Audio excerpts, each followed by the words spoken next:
Hi everyone and welcome. My name is Ruti and I'm together here with Eyal Miron, Dr. Eyal Miron.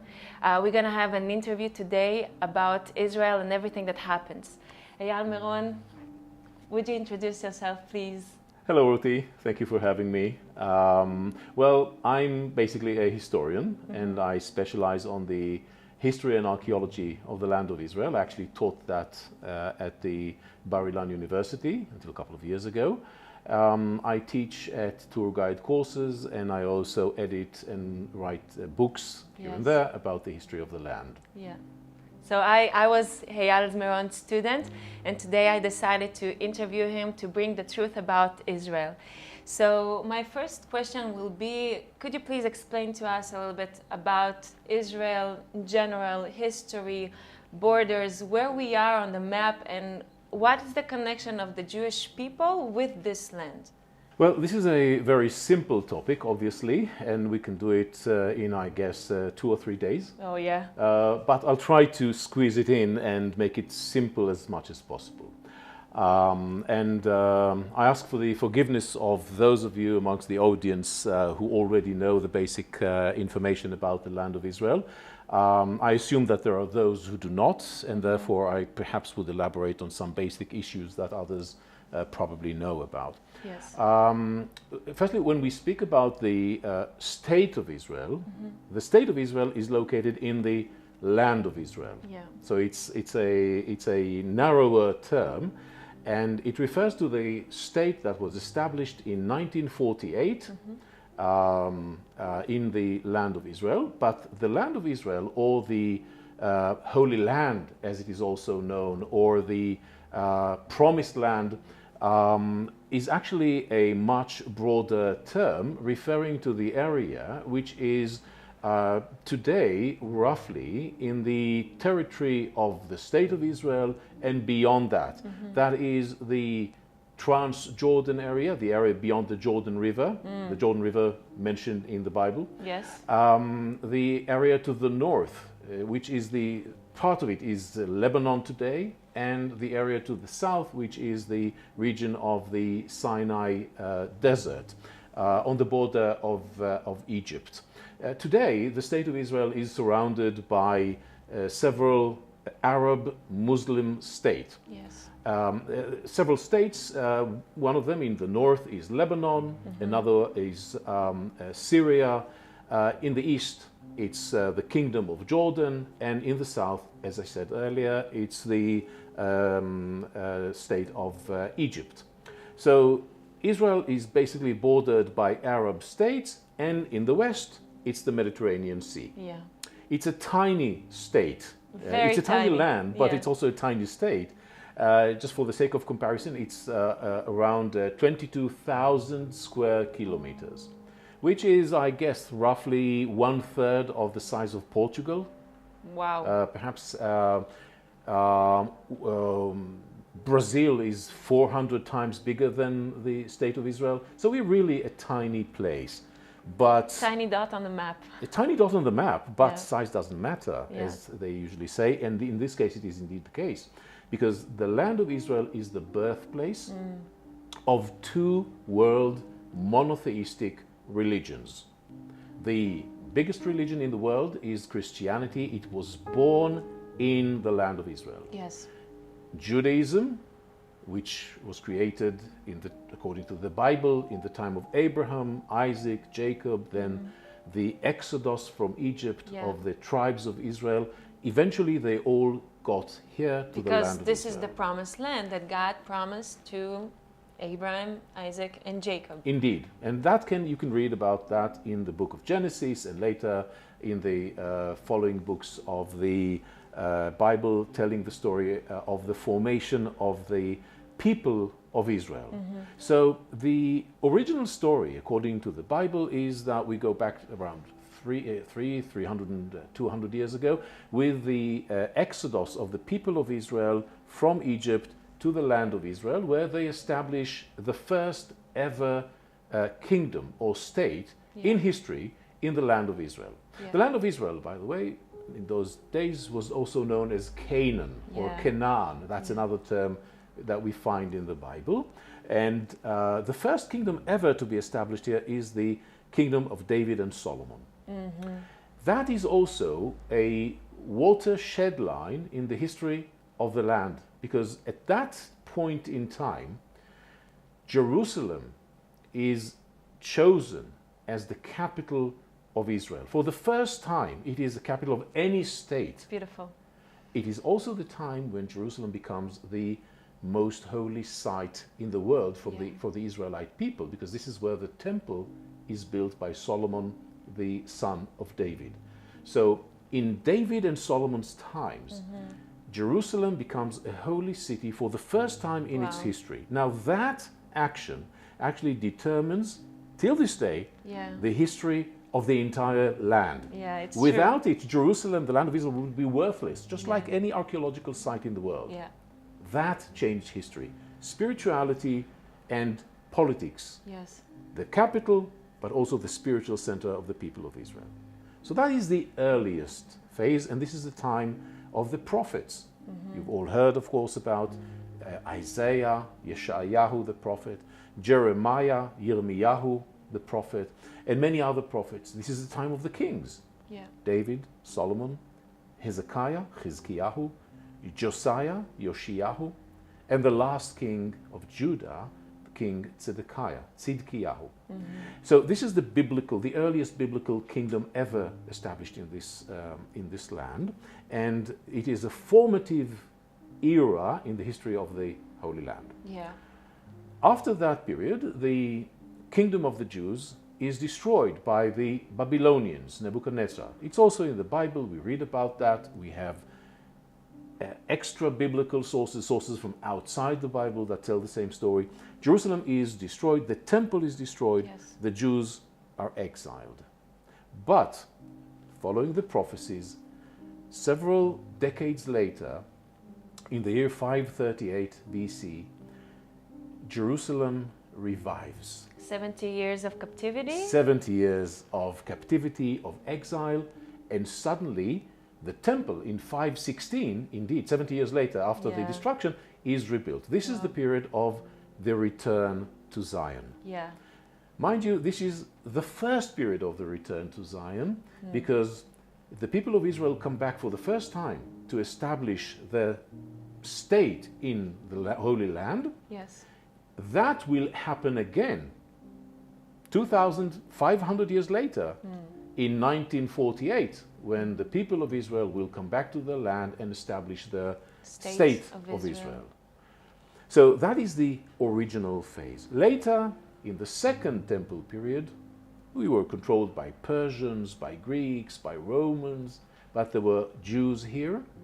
And the Maccabees, the Hasmoneans, rebelled against the oppressors, against the occupiers of this land, and established an independent kingdom with Jerusalem as its capital and as the place of the temple. So the Second Temple period. That's also the time of the rise of early Christianity, because the Holy Land, and specifically Jerusalem, is deeply tied to the history of Jesus, the Holy Family. Everything surrounds Jerusalem, Bethlehem, which is not far from Jerusalem. Yeah, it's very... it's about 15 minutes drive? 15 minutes drive, and you're at Bethlehem. Yes. And Nazareth, of course, in the north of the country. It's all in the Holy Land. It's all in the Promised Land. It's all in the land of Israel. All these places, by the way, are today either in the state of Israel or in areas controlled by the Palestinians, of which we'll speak later, because they don't exist at this point. Yes. So this is also the birthplace of Christianity. The great miracles that we read about in the New Testament, they all appear and they all happen in the Holy Land and also in Jerusalem. So Jerusalem is obviously, Jerusalem and its surrounding is a focal point in the evolution of Christianity, because this is the place where Jesus was born. Yeah. This is the place in Jerusalem where he was crucified. Exactly. This is where he taught, of course. Yeah. This is where he was crucified, resurrected, and that's actually, these are the core issues of early Christianity. Mind you, Jesus was a Jew. exactly. He was part of the Jewish community at the time. So he's coming to the temple and he is doing all the prayers, and he is also celebrating all the Absolutely. three more important celebrations. Shloshet HaRegalim. That's true. Yes. Yeah, 3 times a year in Passover and so on and so forth. So he comes to Jerusalem, he celebrates here with his family, and the events of the last days of his life are surrounding basically the main event of the most important festival, which is Passover. Yes. So, so the Holy Land, therefore, is holy for 2 reasons: the ancient Jewish stories and the ancient Christian stories. They both focus on this land, and they were born here, basically. Yeah.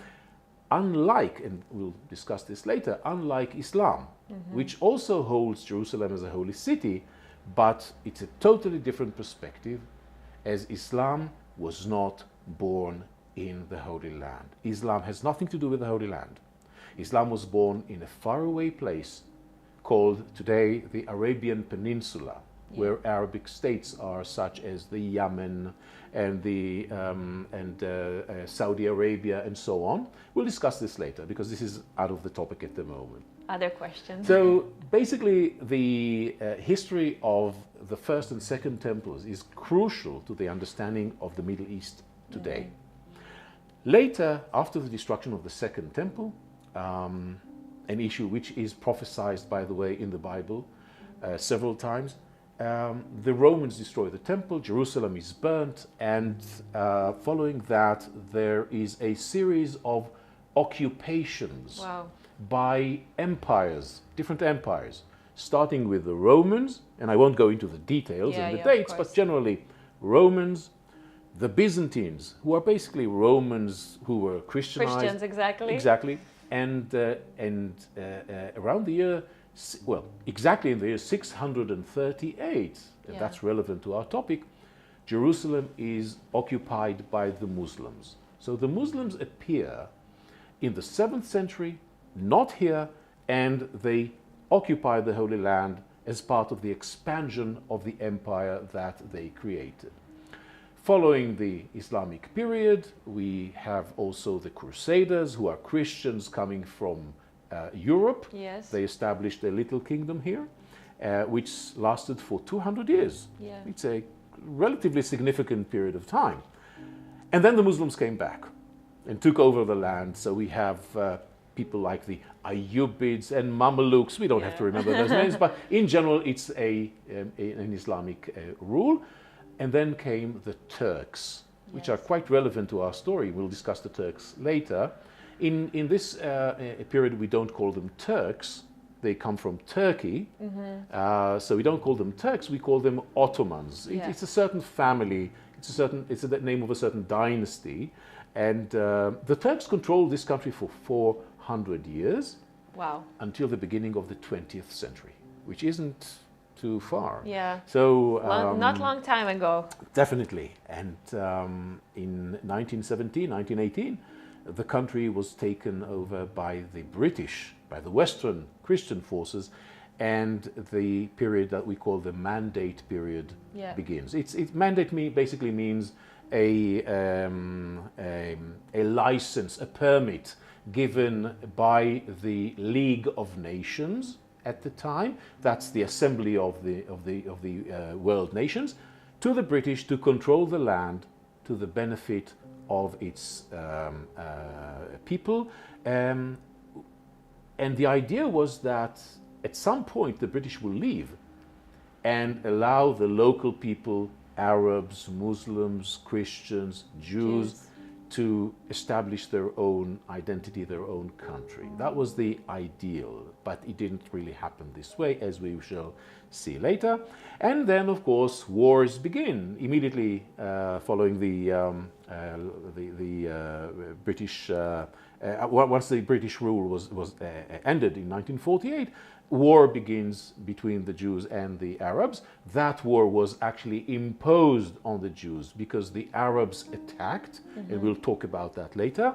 And the State of Israel was born out of the fire and the ashes of the 1948 The Independence War. Yes, and this is the beginning of the State of Israel.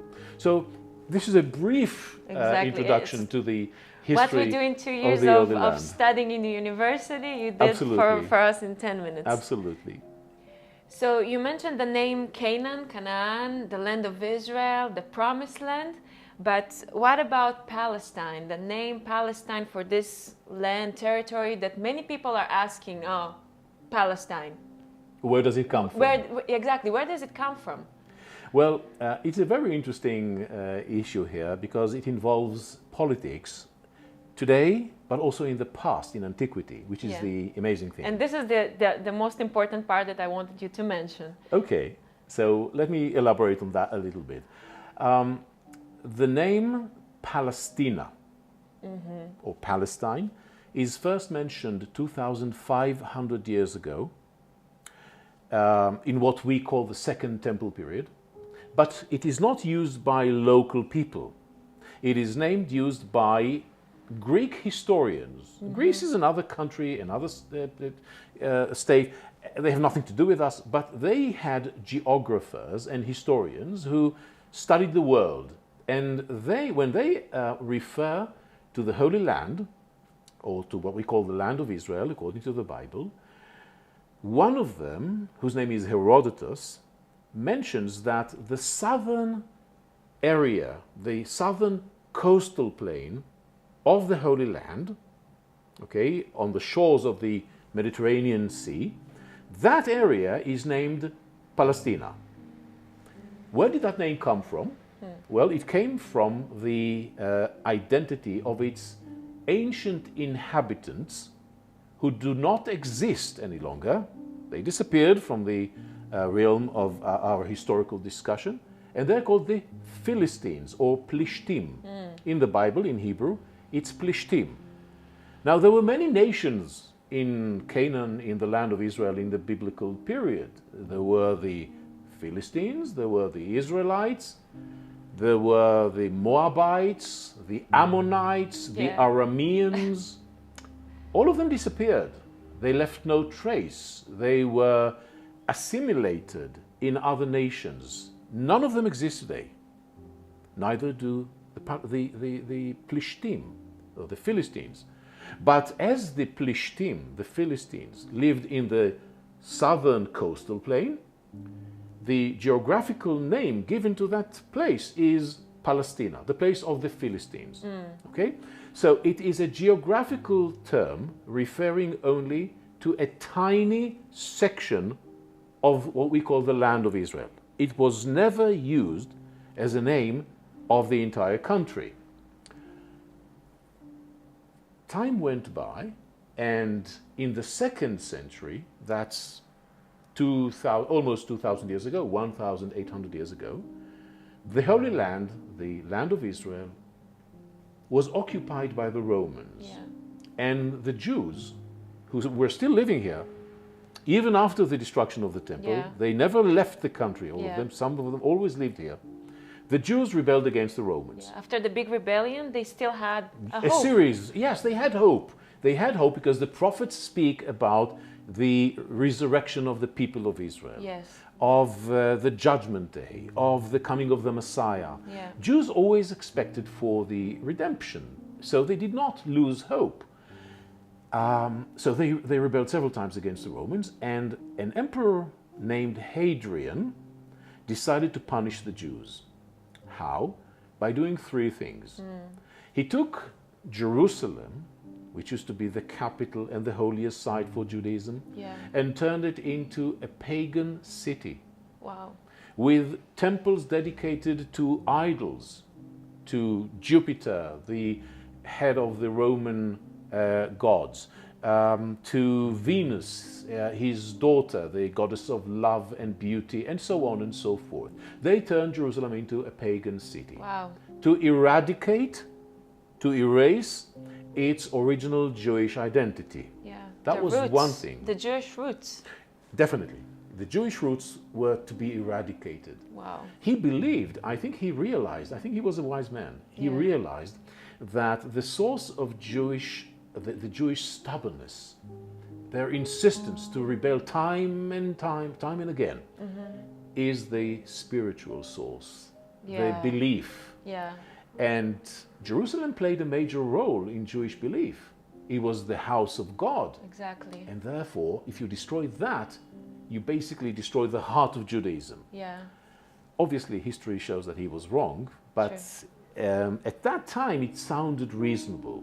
So he rebuilt Jerusalem as a pagan city, erasing the Jewish identity, and then he did two more things. He changed the name of Jerusalem, and he gave it a new name, Ilia Capitolina. Yeah. It is a Roman name, Yeah.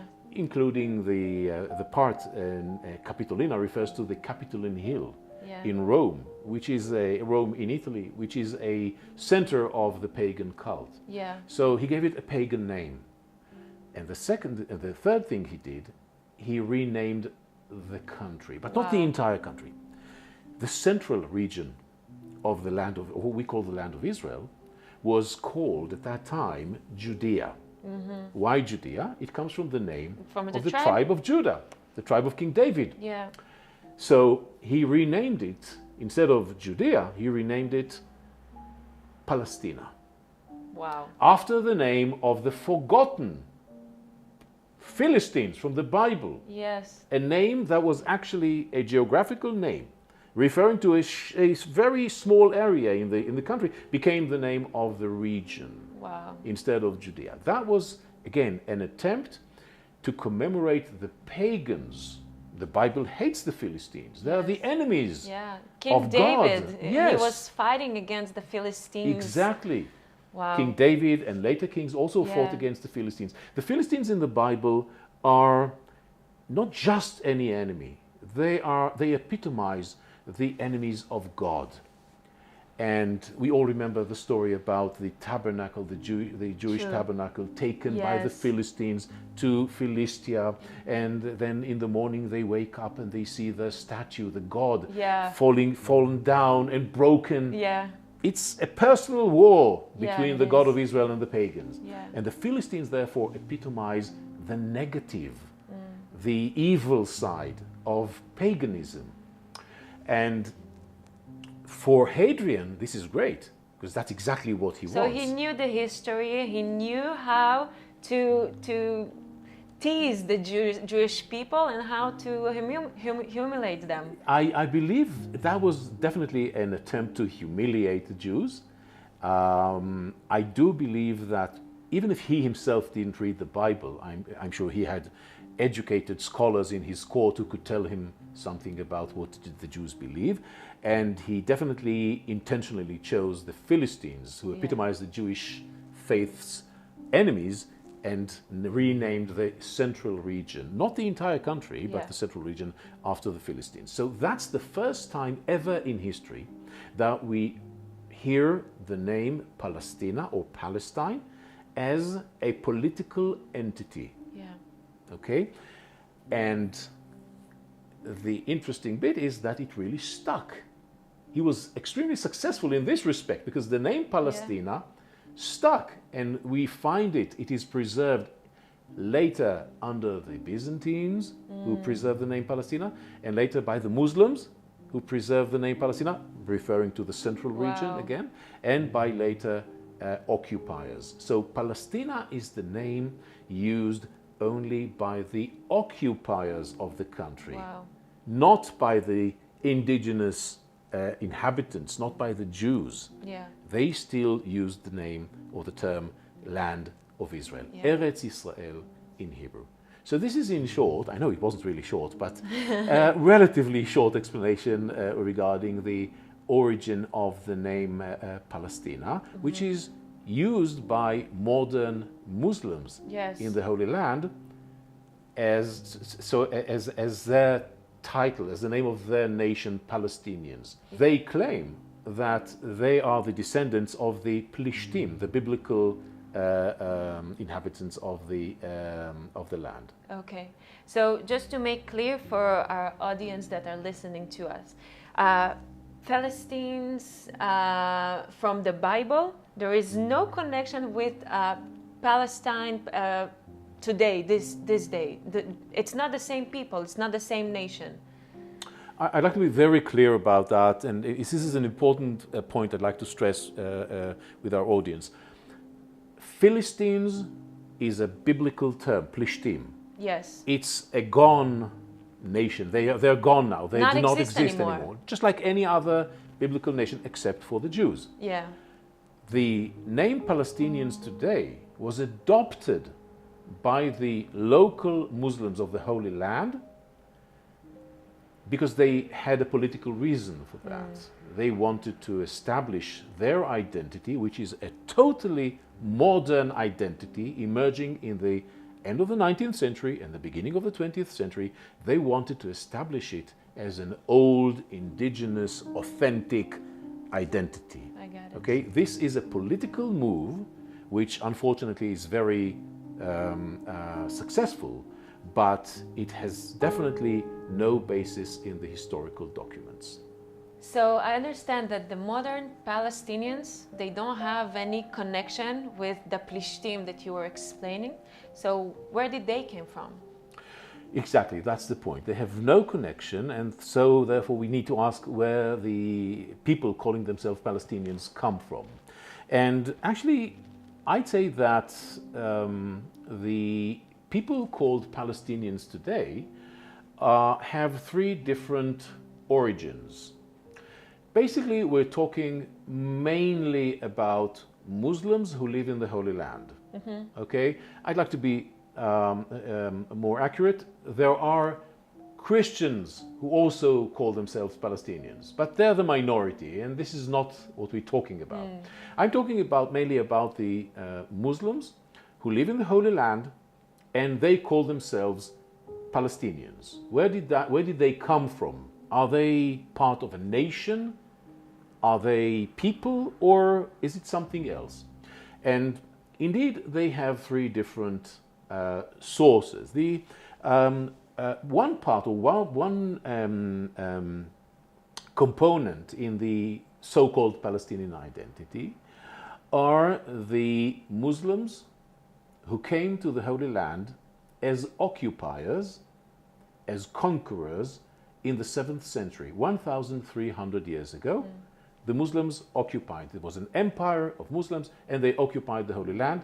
And obviously, when they began to control the land, they had to have administration. Yeah. So the elite, the establishment would be Muslims. So they Yeah. came from outside to control the land. These people are conquerors, they are occupiers. You may say, even though this is a modern term, that they are also colonialists because they came to colonize the country. They are foreigners who came to settle here. They are settlers, okay, and they settle in the Holy Land. And they are also representatives of an empire and the interests of an empire. So they are imperialists, okay? So that would, I think, describe one component of the Muslims of the Holy Land. But that's not the entire story. There's another component. When a country is conquered by foreigners, such as the Muslims, in time, many locals would become would be assimilated into the conquering society. Yes. In this case, they would be Muslims. They would become Muslims. They would convert to Islam. Got it. So many of the Muslims who live today in the Holy Land, for instance, in the region of Hebron, not far from Bethlehem, not far from Jerusalem, we have good reasons to believe that they were originally Jewish. Really? And Christians who converted to Islam. Obviously, because that was the best thing to do. You wanted to get along in life. Yeah. You wanted to trade. You want to succeed in the land. Absolutely. That's exactly that. I would do that, right? Because you go along with the conquerors. Yes. So I guess I can't estimate how many are there today who are the former Jews and Christians. But think about it. Where did the Jews disappear? Where did the Christians who were here before the Muslims, where did they disappear? Yeah, some of them left the country, definitely. But others remained. Some of them retained their identity, but others simply converted. So Wow. these are, that's another part of the, what we call today the Palestinians, Yeah. or the local Muslims. Change their religion. Definitely. Wow. And the last component, and it is a very important component, are Muslims who are immigrants. Okay? In the last years of the 19th century and the beginning of the 20th century, we have excellent documentation of tens of thousands, perhaps even 200,000 Muslims who immigrated to the Holy Land. They are work immigrants. Wow. They came here to find a living. Yeah.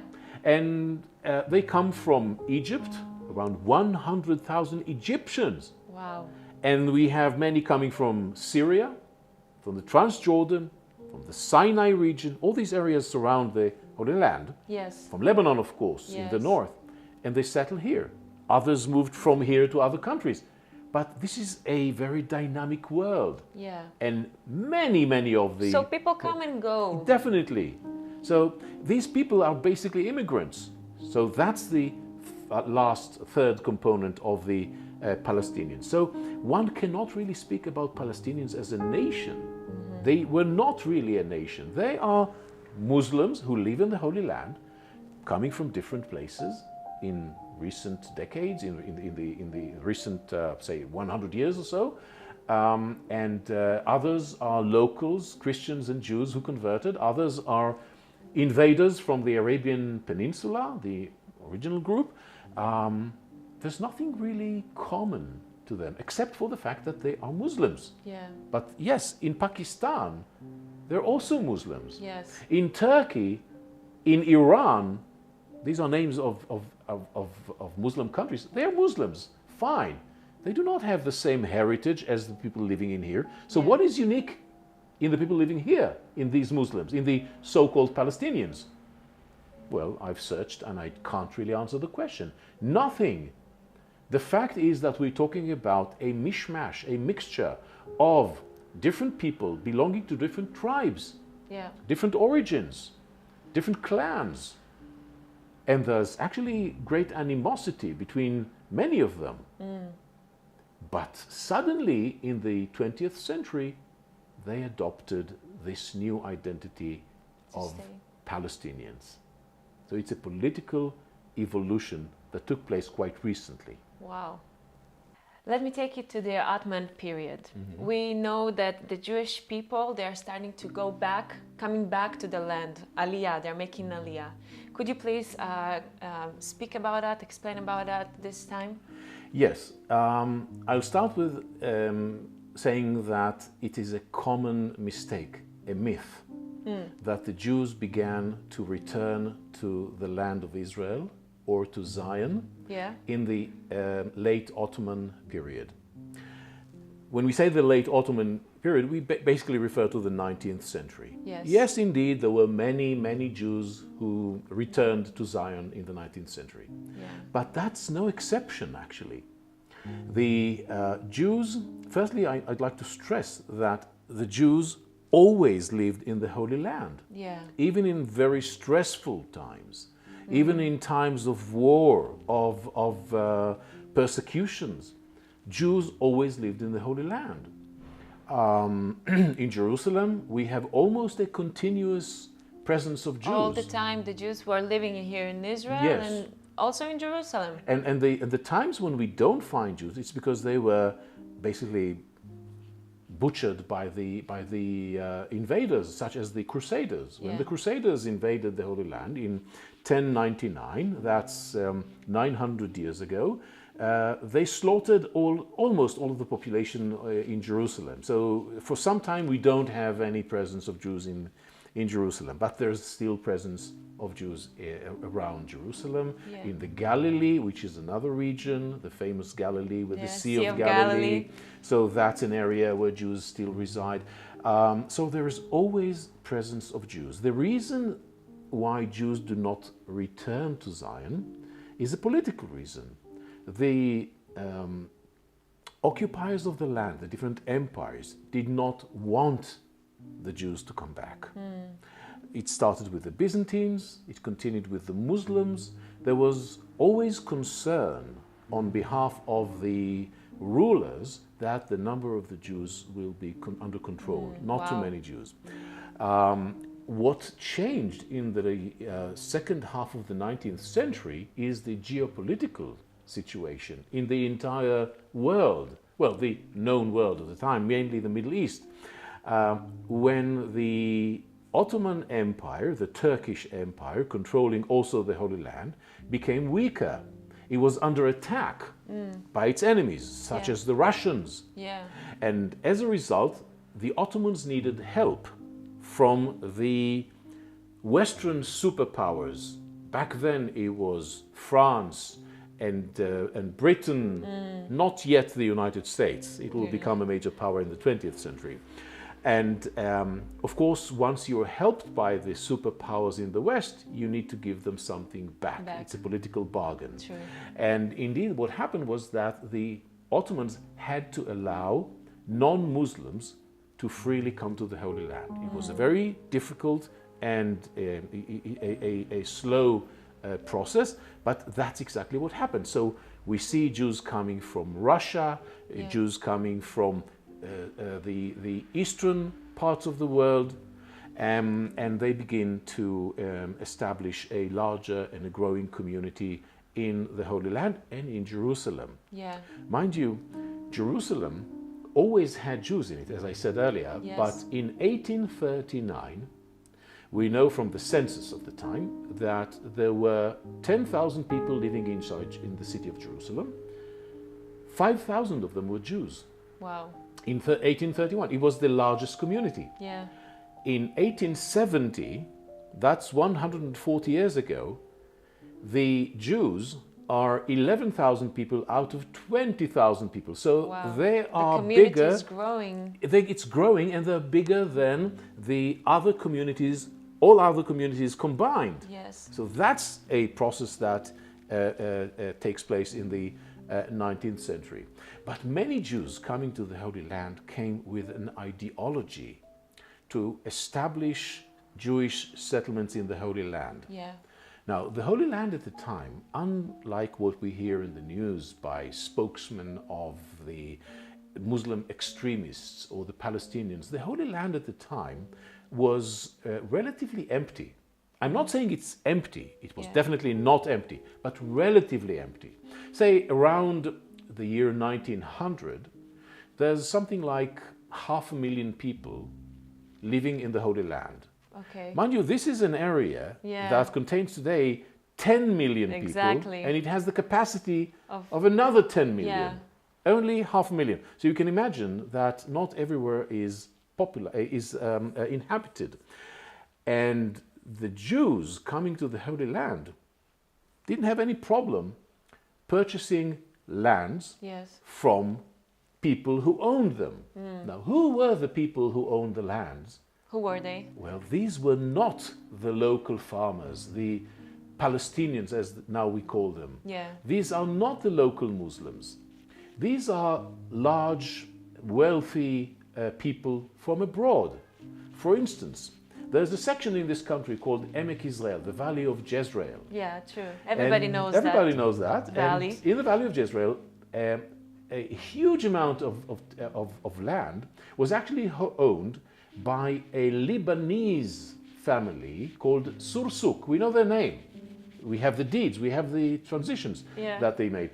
They bought and sold land to people and to the Jews also. So the lands were purchased from people from Lebanon. Lebanese are people from Lebanon. It's outside the Holy Land. It's true. And so the Jews basically purchased land.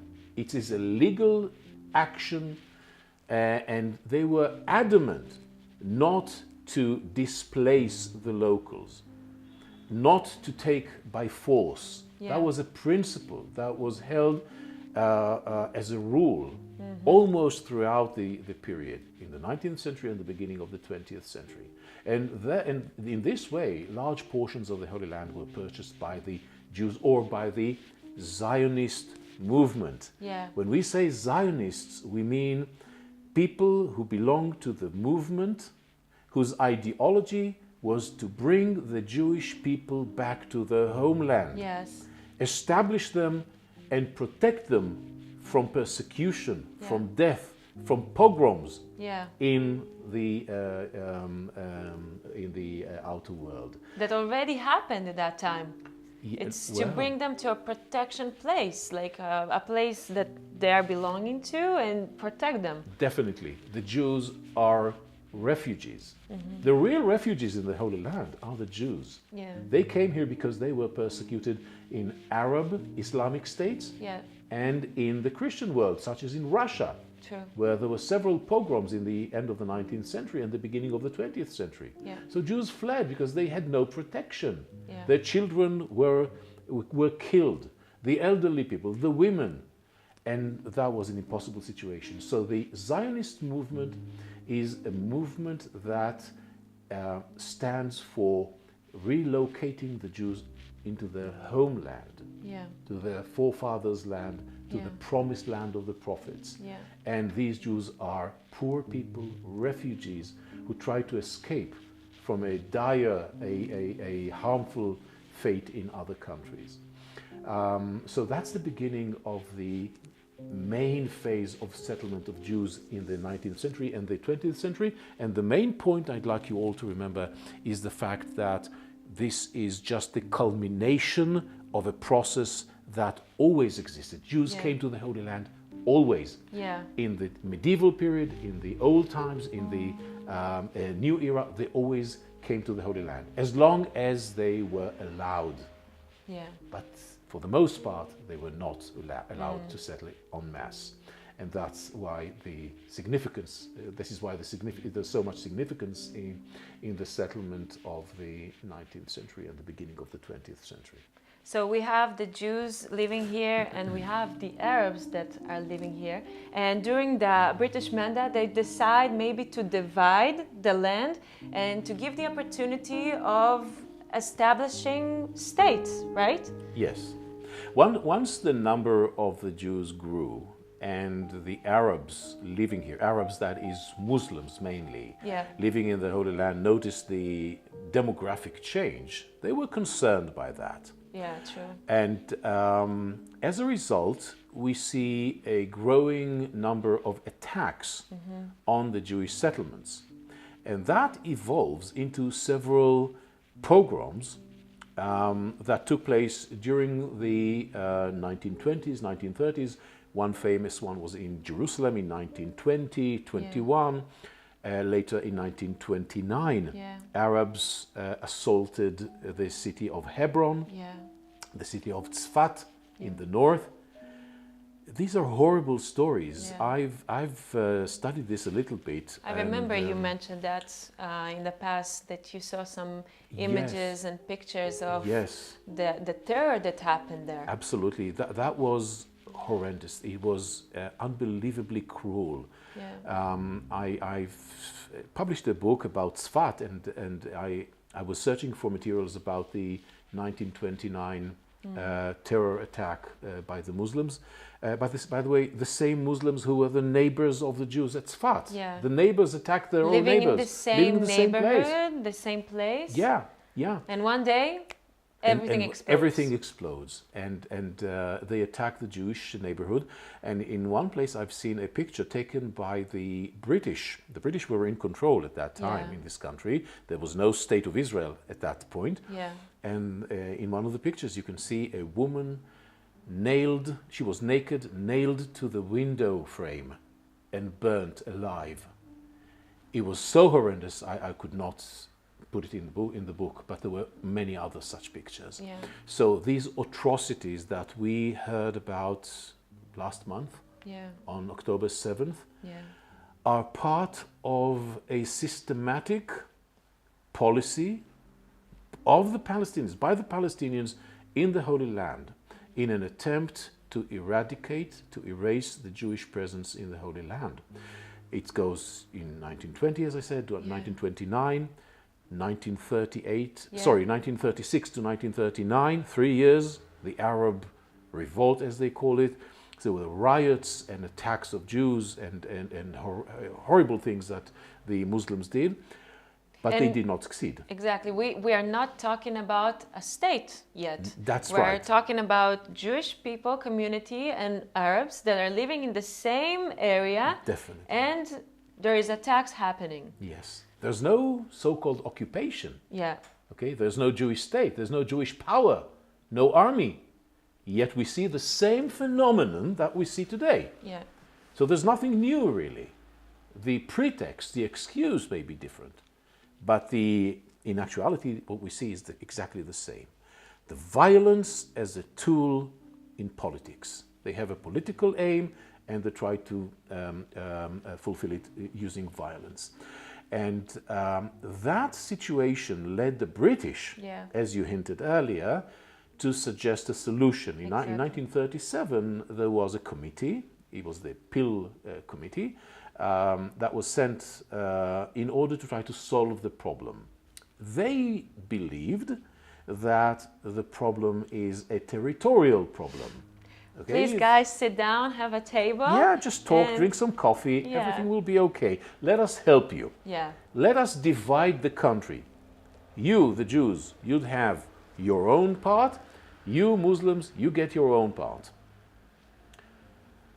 The Muslims refused. Yeah. Well, the Jews, they loved the Jews, idea. yes, they adopted that. They were happy to get something.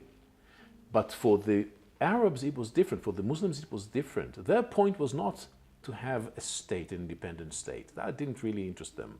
They were interested in not having a Jewish state. That was the main point, in my understanding. Yeah. And therefore, they rejected that. Later, 10 years later, in 1948, 47-48, the United Nations, replacing the League of Nations that I mentioned earlier on. Well, it was a big miracle. Everybody knows that after what happened to the Jewish people in the Holocaust. Yes. You just could dream about, like 4 or 3 years later on, having a state of Israel here and having a place to receive the Jewish people. I totally agree. It is truly a miracle. And the Jewish people were offered by the United Nations to have a state. The Muslims were offered the same thing. Yeah. So again, a suggestion to cut the country into two. You guys, you get your own state, you got your own state, and you live peacefully ever after. The Jews happily adopted that. The Muslims refused, they rejected that. And that's why, on 1948, the war that we call the Independence War began, when the local Muslims attacked en masse the Jewish settlements all over the country. And later they were joined by 5 Muslim states, our neighbors. Yeah. As a result, the State of Israel was established, but no Islamic state in the Holy Land. But the friction, the disagreements did not subside. They never the Muslims still didn't want the State of Israel. So that was translated into terror against the terror against the Israeli state now, not just the Jewish community, but now against the Israeli state. And in in the year 2000, the local Muslims, now known as Palestinians, and the representatives of the State of Israel sat together in an attempt to resolve things under President Clinton. And during the discussions, Prime Minister, the Israeli Prime Minister, Ehud Barak, offered the Palestinians, the Muslims, 95% of the land they required. No way. In return for peace. He didn't require anything else. Give us peace. We'll give you a state. Take whatever you want, almost everything. Establish your state. And the leader of the Palestinians, Yasser Arafat, decided to choose the way of terror, of violence, of butchering Jews, of slaughter, and not have a Palestinian state. Yeah. That same thing, by the way, happened later also, a couple of years later. Another suggestion, the Palestinians, the local Muslims, simply refuse to divide the land. So in the past, I believe that the solution, many still believe in that the solution of two states is a viable solution. That will resolve everything. Sounds reasonable. Yeah. We're not talking about reasonable people here, I believe. In my understanding, as I said earlier, the motivation of the Palestinians has nothing to do with having or not having a Palestinian state. It's a new idea. Yeah. They began to talk about that mainly after the war in 1967, when Israel defeated the Muslim states. Only then they really begin to demand a Palestinian state. Yeah. Before that, they never speak about that. Yeah. They think of themselves as part of Syria, not as independent people, as an independent nation. So I believe that they don't really want a state. What they want is to undermine, to destroy the Jewish state, the Israeli state. Yeah. It's not just me saying so. Yeah. Actually, Palestinian spokesmen of the terror organizations, the PLO, the Hamas, they say that explicitly. Professor Edward Said, a famous Muslim scholar in the West, definitely pro-Palestinian, once actually hinted that this is indeed the explanation for the idea of a Palestinian nation. He said that's actually an idea that comes to undermine the existence of a Jewish state. So I believe that when you talk to people, you must listen to what they say. Yeah. Not only in the press, when they speak English to the general Western press, but mainly when they speak to their own people, to their own nation in Arabic. Yeah, it's true. And that's when they actually tell the truth. Yeah. And these are people who The tell things the that truth. they are teaching and Yes. We are not willing to listen, I'm afraid. yeah. We immerse ourselves in illusions, because indeed the state of Israel wishes to have peace. Yeah. I think there's no question about that. Yeah. I'm not so sure about the other side. And I think that one has to understand that when we talk about two sides in this conflict, we should be aware that it is not a symmetrical situation. We must understand that, especially following October 7th, we must understand that there's good side and that there's an evil side. Yeah. What happened on October was a biblical epic crime, a evil that cannot be understood, Yeah. that cannot be grasped. And I think that we have to begin by understanding this simple fact, black and white. I know that in the academy, and I come from the academy, it's very nice to say that there are two sides and it's complex, Yeah. but sometimes it blinds us. In ethical judgment, one has to understand good is good, Yeah. evil is evil. Yeah. I think that the state of Israel is on this side of the fence, and the Palestinians, as of now, hopefully it will change, are on the other side. So we hear a lot lately about the Gaza Strip, and could you explain to us the connection with Gaza and everything that you just said? Yes, indeed. This is one of the most crucial issues that I'd like to address in this talk, because Gaza was on the news, of course. This is the place where the famous attack of the Jewish settlements, the Jewish villages and Yeah. places came on October 7th. But let me explain some basic notions about this issue. Gaza is the name of a city. It's not like an Arabic name. It's a name appearing in the Bible. In the Bible, we call it Aza. Right. Okay, it appears in for instance, in the stories of the judge Samson, who takes the gates of Gaza with him, and so on. So Gaza, or Gaza, is located on the southern end of the coastal plain of the land of Israel. And in the past, say in the year 1948, when the partition plan was suggested by the United Nations, parting the country into a Jewish state and an Arab Muslim state, Gaza was supposed to be part of the Arab state. But as the Arabs refused to accept the partition plan, the war began. They attacked the young Israeli state, and Israel defeated the Arabs, and the state of Israel was born. But the area of Gaza, which is in the south, was taken by our neighbor, Egypt. As a responsibility. Yes, it was Egypt's responsibility, but it was not annexed by Egypt. They didn't turn it into part of their country. Why? For obvious reasons. According to the international law, following the partition plan of the United Nations, it's not Egyptian. Yeah. It's neither Israeli. So what do we do with that? Yeah. So they simply controlled it for many years.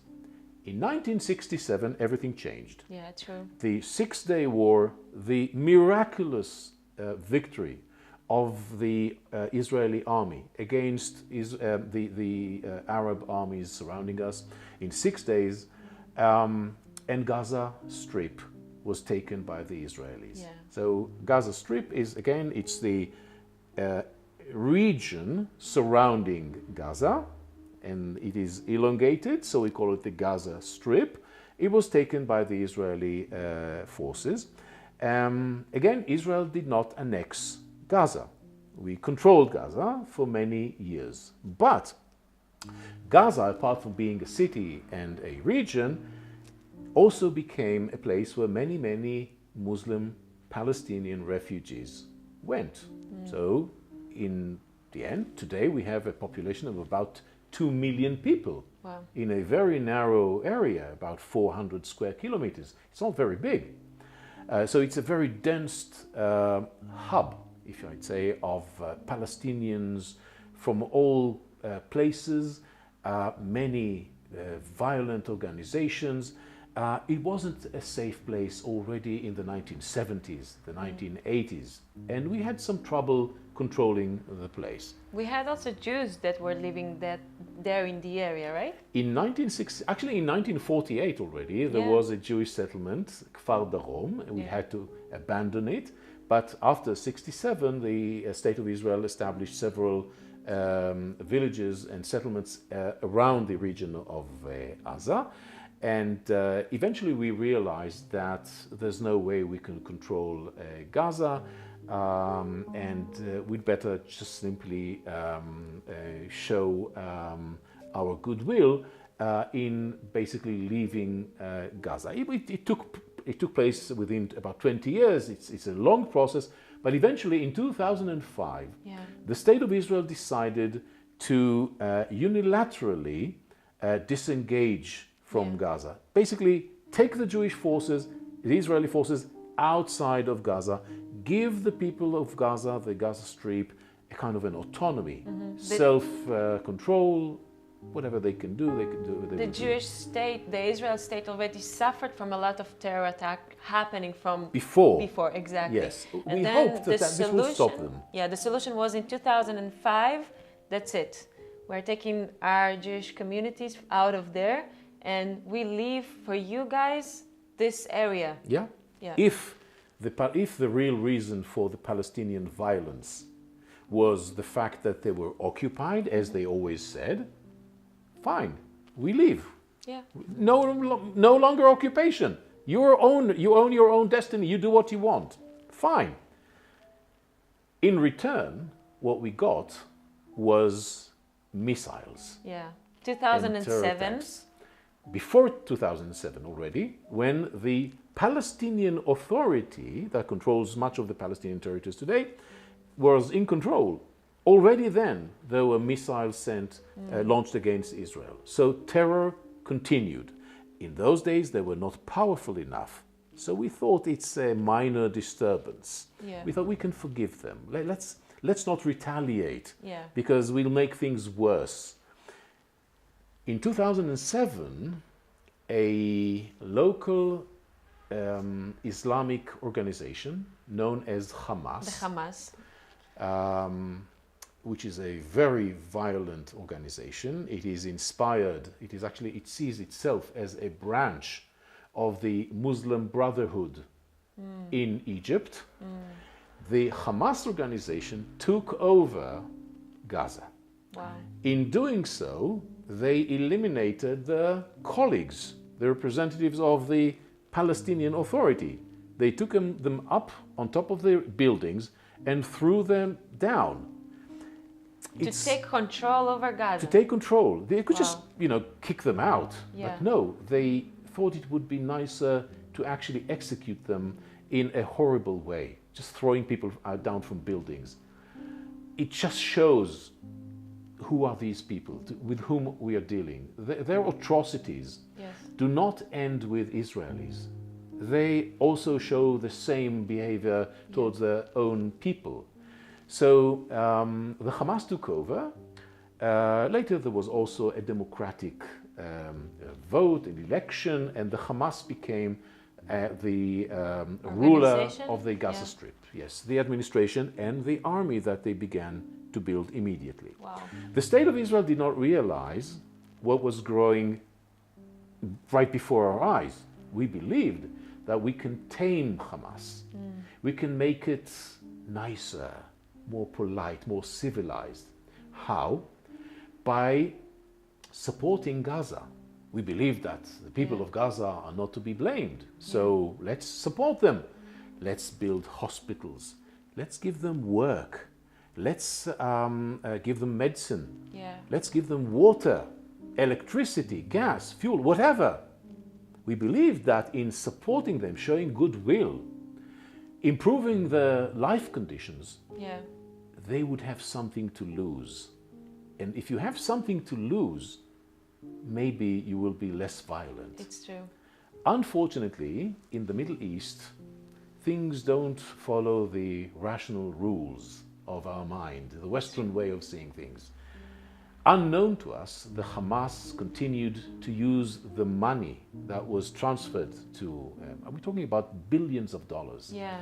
They were using it not to improve the life conditions of people living in Gaza. We still can see from the images like poor people living in very poor buildings and communities. Yes. Instead of rebuilding the strip of Gaza and making it as a beautiful place, it still looks like the 80s, like very old lifestyle, Yes. very poor communities. Very primitive. Yeah. And this is because the Hamas, that violent organization, invested all the money in building an industry of death. Building missiles, Yeah. digging underground tunnels that they actually used to suddenly appear on the Israeli side and attack and kill as many Jews as possible. Israel, I'd like to mention one thing people don't really realize. Israel continued to support the local population. About 20,000 people went every day from Gaza to Israel, to the area of Israel. We didn't have to support them. It's no longer our problem, right? Yeah. There's no blockade on Gaza. You live your own life. You attack us. Why should we take care of you? True. But Israel decided that it's the humane way to behave. So As we a good allowed neighbor, Yes. I will give you a place to work. a place to work. Maybe that will make you think twice before you attack me. Yeah. So apparently what happened was that about 20,000 people every day came from Gaza to work in Israel, and then they went back to their homes.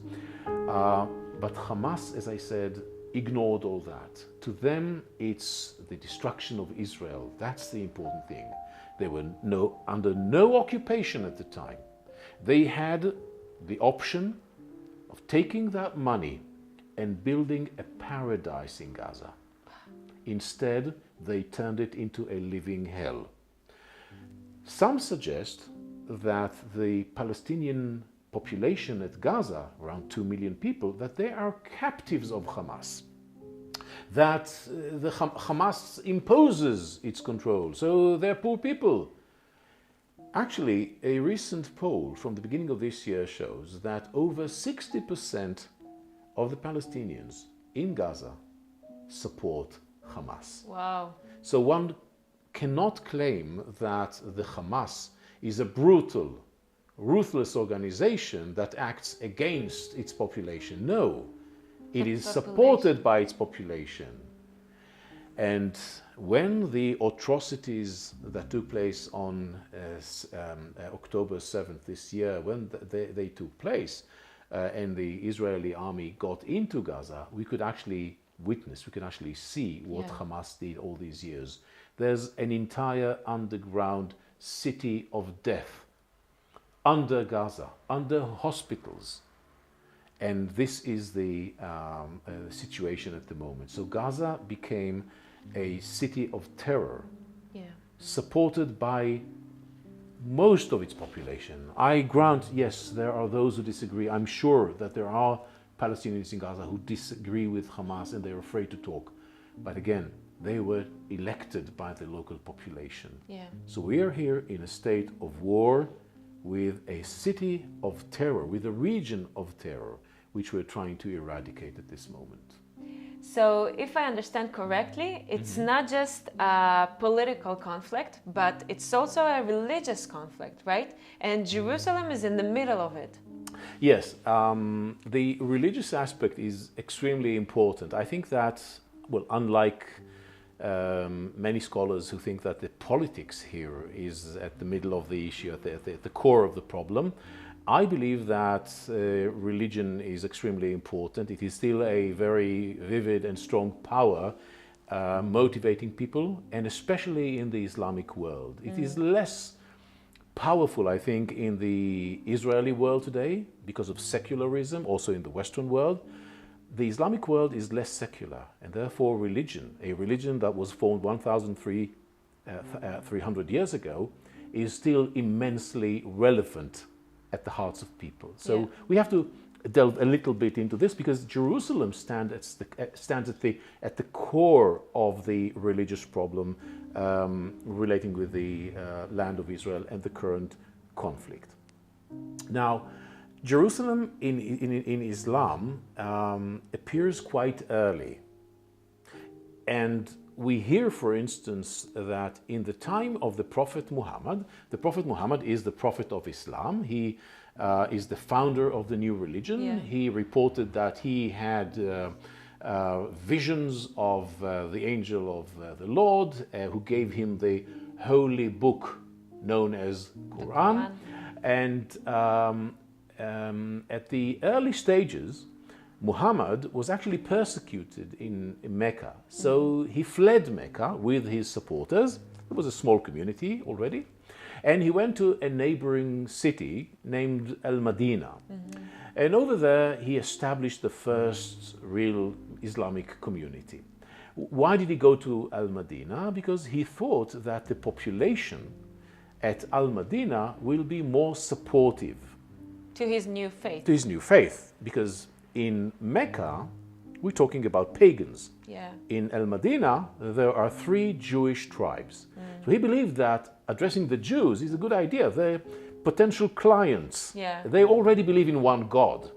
They believe in the prophets and so on. And therefore, they will follow him.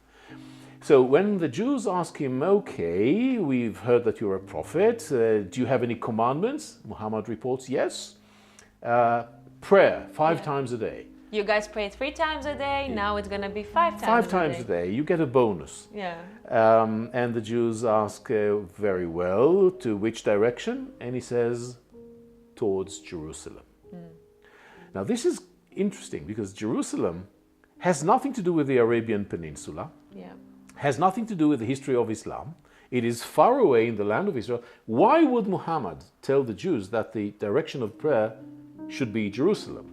I believe that the explanation is a simple political explanation. He wanted to recruit the Jews, and he had to give them something familiar. So he convinced the Jews to pray to Jerusalem direction for them to receive him as a prophet. He tried to convince them, Okay. but he failed. Yeah. He also told them that they should fast on Yom Kippur, the Atonement Day, which accidentally, that's exactly the Day of Atonement in Judaism. So he made several attempts to convince the Jews, but he failed. And as a result, Muhammad decided to turn away from the Jews to the pagans, and actually later he slaughtered one of the Jewish tribes. Wow. He eliminated the men, he sold the women and children to slavery, and he took the possessions, and he did something similar without the extermination, but basically he exiled the other two Jewish tribes. So violence was part of the early phase in the evolution of Islam. The question is, where did Muhammad get the idea that Jerusalem is the place where people should pray to? Where did he get the knowledge about Judaism? Obviously, from a Muslim point of view, this is a very simple question to answer, because this is what God told him. Yeah. So there's no question. From an academic perspective, which is my perspective in this talk, we need to ask where he got the idea. And it's very simple to answer that too, because there were Jewish tribes in Medina. Yeah. He, Muhammad, was a traveling agent. He accompanied caravans all over the ancient world. He met with Jews, he met with Christians. Yeah. And the proof of that can be found in the holy book of the Muslims itself, in the Quran. If you just open the book and you read it, you see that David is mentioned there, and the Israelites are mentioned there, and Jesus and Mary, and the miraculous birth of Jesus. Everything is mentioned in the Quran. Where did he get it from? From an academic perspective, it shows that there's influence of Judaism and Christianity on early Islam. Mind you, turning to Jerusalem during prayer was just a trick, if you may allow me to use that term, because it was a political trick meant to convince the Jews that Islam is not that different from what they believe in. When he failed, he cancelled that, and he told the early Muslims to face the holy city of Mecca. And it happens 1 year later, right? Exactly. A year and a half perhaps, but we're not certain about the exact date. But it wasn't for a long time term. A very short time, definitely, exactly. A very short time. So Jerusalem appears in the Quran. Its significance, I think, derives mainly from its significance in Judaism and Christianity. We must understand that Islam is the third floor, so to speak, standing on the shoulders of Christianity and the shoulders of Judaism. And if we understand that many basic notions that are to be found in Judaism and Christianity were integrated into Islam. Yeah. And Jerusalem is part of that. So that's the beginning. But when the Muslims occupied the Holy Land, decades after the death of their prophet, of Muhammad, we suddenly hear about another explanation to the sanctity of Jerusalem. Not just because that's the place of the temple and this is where Jesus acted and so on, but also because something very special happened in the time of the prophet himself. Now this appears only in the Quran, in chapter 17, and there it is told that Muhammad was taken from the holy mosque to the furthest mosque. And that's it. It's an enigma. We don't understand what it says.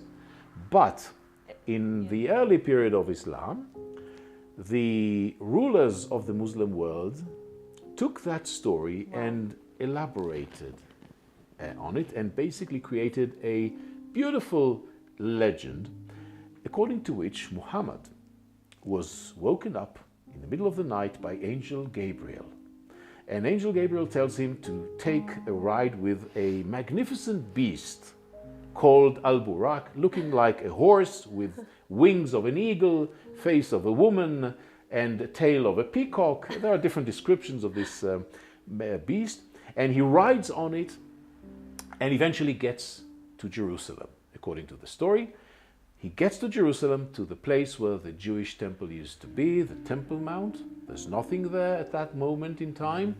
And then there's a ladder of light going up to heaven. He climbs up, he gets to heaven, and he receives the commandment of prayer. How many times? 50 times a day. I won't go into the details of this story because it's beyond the scope of this talk. Maybe we'll discuss this sometime later. But as it happens, one of the main stories of Islam, the story about God giving the commandment of prayer, is associated with Muhammad. And then Muhammad returns to Mecca. Now, the story appears in the Quran just as an enigmatic sentence. We can't really understand what it means. It was later it later evolved into the story that I just told you, and that is the other component in the story of the holiness of Jerusalem in Quran. Do all Muslims believe that the story that I just told you actually happened in Jerusalem? Today, if you ask, most Muslims will tell you, yes, of course. Yeah. But there are many who do not accept that. For instance, in Saudi Arabia, that's where the city of Mecca is, they believe that the story happens entirely in Mecca. Yeah. So the holy site where Muhammad climbed up to heaven and got down, that's in Mecca. Yeah, that's one story. Others suggest that he never got to Jerusalem, he went to heaven. That's the furthest mosque, and that's where he got the commandment. But due to political reasons, in the 7th century, the Muslim Empire at the time had its capital in Damascus in Syria, not far from Jerusalem, relatively of course. And it was important for them to sanctify Jerusalem. So they insisted that the only legitimate interpretation to the story is that Muhammad came to Jerusalem. So these stories, basically the Jewish tradition, the Christian tradition, along with the story of Muhammad, the night journey to Jerusalem, they sanctify Jerusalem. Now, one has to emphasize that unlike the status of Jerusalem in Judaism, where Jerusalem is the most holy site on earth, perhaps the only holy site on earth, in Islam, Jerusalem is not the holiest of all places. It's true, yeah. Actually, for the majority of Muslims, Jerusalem comes in the 3rd place. Yeah. First comes Mecca, then Medina, and only then Jerusalem. But there's also a minority in Islam, a minority group, only 250 million of people. That's the minority, because Islam is so huge. So 250 million people are not mainstream Muslims. They're called Shiites. And they believe that Jerusalem is not even in the 3rd place. There are other holy cities standing before Jerusalem. Wow. So it has to be stressed that Jerusalem is holy in Islam, but not as holy as it is in Judaism, and not as holy as it is in Christianity. Yeah. Moreover, Jerusalem in Judaism was always a capital of a Jewish state. In the first temple period, when we had a state, it was the capital. In the second temple period, when we had a state, Jerusalem was the capital. Yeah. When the state of Israel was established, a year later, in 1948, Jerusalem was elected the capital of Israel. Yeah. Apart from the Jews, only the Crusaders, the Christian Crusaders in the 12th century, they were the only ones who turned Jerusalem into a capital of their own state. Yes. What about the Muslims? Islam controlled the Holy Land for 1,300 years, roughly, because there's a short period of Crusader rule. But in general, 1,300 years. The Muslims had every opportunity in the world to make Jerusalem a capital of their empire. Yeah. For 1,300 years, they never did it. I'll tell you more than that. Jerusalem was almost never even a capital of a district in the Holy Land. The Holy Land was divided into districts. The city of Ramleh was a capital of a district, not Jerusalem. Yeah. For the most part. In the end, yes, it became a district capital. I think it shows the significance, it testifies to the relative significance of Jerusalem in Islam. It is significant, yes, but not as much as other cities. And today we hear that the Muslims in the Holy Land, known as the Palestinians, that they demand that Jerusalem should be their capital, as if this was always their wish. But as you understand, this is totally untrue, because that demand only rises in the 20th century. Yeah. When Jerusalem becomes a capital of the Jews, then you hear about Muslims demanding that this city should be the capital of the Muslims. And may I add just one last thing. Between the years 1948 and 1967, for 19 years, Jerusalem, the old city, the ancient core of the city, was actually in the hands of Muslims. It's true. It was in the hands of the Kingdom of Jordan. Where was the capital of the Kingdom of Jordan? And they had many Palestinians there.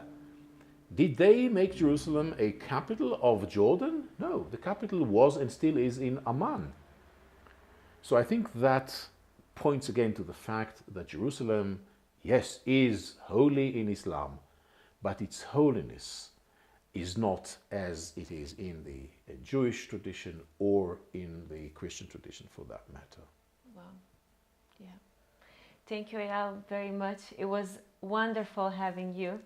Thank you guys for watching. If you have more questions to ask, please leave it in the comments and we surely will answer them very, very soon. God bless you all. Thank you very much for inviting me, and thank you all for listening.